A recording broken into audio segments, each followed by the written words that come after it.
Hello guys, welcome to teaser review of the movie Kubera, acted by Nagarjuna గారు, ధనుష్ గారు and Rashmika గారు, directed by Sekhar Kammula గారు. ఇక టీజర్ చూసిన తర్వాత నాకు ఎలా అనిపించిందంటే, టీజర్ చాలా బాగుంది. టీజర్ని ఏదో కొత్తగా డిజైన్ చేశారు. అంటే ఒక సాంగ్తో టీజర్ అంతా కూడా సాంగ్ రన్ అవుతూ ఉంటుంది. ఆ టీజర్ మొదట్లో సాంగ్ స్టార్ట్ అయ్యి టీజర్ ఎండింగ్ వరకు కూడా అదే సాంగ్తో రన్ అవుతూ ఉంటుంది. ఎక్సలెంట్ బీజిఎంతో సాంగ్తో టీజర్ అంతా రన్ అవుతూ ఉంటుంది. టీజర్ అయితే చాలా బాగుంది, చాలా కొత్తగా ఉంది టీజర్ అయితే కూడా. సో టీజర్లో అంటే కొన్ని డీటెయిల్స్ మనం గమనిస్తే, టీజర్లో ఏదైతే సాంగ్ ఉందో ఆ సాంగ్ మీరు గమనిస్తే, నాది నాది ఈ లోకమంతా నాది, నాది నాది నాది నాది నాదే ఈ లోకమంతా, నింగి నాది, నేల నాది, గాలి నాది, వనరుల నేల నాది, గింజ నాది, పూత వేసే చేలు నావి. ప్రతిదీ అంటే ఒక మనిషి గర్వంతో ఈ ప్రపంచంలో ప్రతిదీ నాదే అని చెప్పడం మనం చూడొచ్చు. నాది నాది నాది నాది నాది నాదే ఈ లోకమంతా. టీజర్ గమనిస్తే ఆ సాంగ్కు తగ్గట్టే ఉంటుంది టీజర్ కూడా. మూవీ నేమ్ ఏంటి? కుబేరా. కుబేరా అంటే కుబేరులు, అంటే డబ్బున్న వాళ్ళు, డబ్బు చుట్టూరు తిరుగుతూ ఉంటుంది. సో మీరు టీజర్లో చూసుకుంటే అదే కనబడుతూ ఉంటుంది. నాగార్జున గారు ఒక సీన్ గమనిస్తే మీరు అక్కడ డబ్బు దగ్గర నుంచున్నటువంటి సీన్ మీరు చూడొచ్చు. అంటే సింబాలిక్గా మనిషి గర్వంతో మొత్తం నాది నాది అంటే ఆ ఏ స్థాయి నుంచి ఏ స్థాయికి దిగజారిపోతుంది. అంటే 3 కేటగిరీలు చూపిస్తూ ఉంటాడు ఈ టీజర్లో మనకి. అంటే రిచ్లో కూడా అల్ట్రా రిచ్, తర్వాత మిడిల్, తర్వాత పూరు, బెగ్గర్, అంటే ఈ స్థాయికి చూపిస్తూ ఉంటాడు. అంటే ఆ గర్వంతో వెళ్ళిపోతే ఆ స్థాయి నుంచి ఇట్లా వచ్చేస్తాడా అనే సింబాలిక్గా కూడా చూపిస్తున్నారు అన్నట్టు కూడా అనిపిస్తూ ఉంటుంది. ఇక టీజర్ విషయానికి వస్తే, ఇందులో మనకి నాగార్జున గారి క్యారెక్టర్ చూసుకుంటే ఆయన క్యారెక్టర్ మిడిల్గా కనపడుతుంది. అంటే ఆయన మిడిల్ క్యారెక్టర్. ఇక ధనుష్ గారి క్యారెక్టర్ చూసుకుంటే పూరు, నార్మల్ పూరుగా ఉన్నారు. అక్కడక్కడైతే ఇంకా మరి పూరుకి దిగుకు వచ్చేసి దగ్గర క్యారెక్టర్ కూడా మనకు కనపడుతుంది. అందులో విలన్స్ మరి వీళ్ళు ఎవరో కానీ ఇక ఇది అల్ట్రా రిచ్గా కనపడుతుంది. అంటే రిచ్, మిడిల్, పూరు ఈ వెర్షన్ అయితే మనకు చూపించారనమాట. ఇక టీజర్ చూసుకుంటే టీజర్లో ఎమోషన్ కానీ స్టోరీ కానీ చాలా గట్టిగా ఉన్నాయి అనిపిస్తుంది. శేఖర్ కమల గారు ఆఫ్టర్ లాంగ్ టైం ఏదో చాలా గట్టిగానే ప్లాన్ చేశారనిపిస్తుంది. దాంతోపాటు దేవిశ్రీ ప్రసాద్ గారి బీజిఎం కూడా చాలా కొత్తగా ఉంది, చాలా గట్టిగా కొట్టారు బీజిఎం కూడా. సో ఇంకా టీజర్లో కొన్ని డీటెయిల్స్ మనం గమనిస్తే, మనకి నాగార్జున గారి క్యారెక్టర్ మిడిల్గా కనపడుతూనే అక్కడక్కడ ఈయన గన్ను తీసుకుని ఫైర్ సీన్ చూడొచ్చు మనం. సో ఇది చూసినప్పుడు ఈయన ఉన్న సిబిఐ ఆఫీసరా, ఎందుకంటే అక్కడ డబ్బు మనీ దగ్గర ఆ సీన్ కూడా చూడొచ్చు మనం.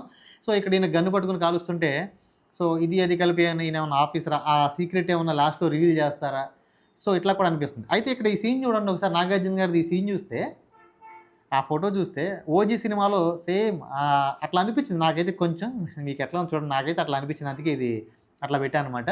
ఇక ధనుష్ గారి క్యారెక్టర్ విషయానికి వస్తే పూర్గా కనబడుతుంది. పూర్గా అక్కడక్కడ సమ్ టైమ్స్ అయితే ఇక దగ్గరగా కూడా కనబడుతున్నారు ఆయన.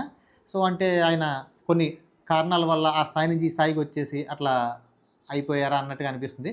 ఇక రష్మిక గారు చూస్తే ఈయన దగ్గరగా, అంటే మరి ఈయన లవరో లేకపోతే ఆవిడ వైఫో కొంచెం అర్థం కాలేదు, కొంచెం వైఫ్ లాగా కూడా అనిపిస్తున్నారు.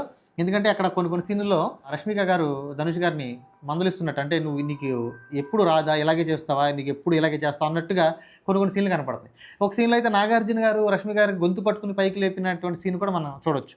ఇంకొక సీన్లో గమనిస్తే నాగార్జున గారు ధనుష్ గారికి ఏదో సపోర్ట్ చేస్తున్నారు, అంటే ఇలాగా కోటు షర్ట్ లాంటిది వేసి ప్రోత్సహిస్తున్నట్టు, కొంచెం ప్రోత్సహించడం కూడా కాదు కానీ ఏదో కొంచెం బలవంతంగా ఇది నువ్వు చేయి అన్నట్టుగా. అక్కడ ధనుష్ గారి ఫేస్ చూస్తే ఆయన ఏదో ఇది నేను చేయలేను, ఏదో ఫోర్స్గా చేస్తున్నట్టు అట్లా కూడా ఉంది. ఒకసారి మళ్ళీ టీజర్ లాస్ట్లోకి వెళ్తే ధనుష్ గారు రాయి పెట్టుకుని నాగార్జునని కొడతాకు వస్తున్నారు.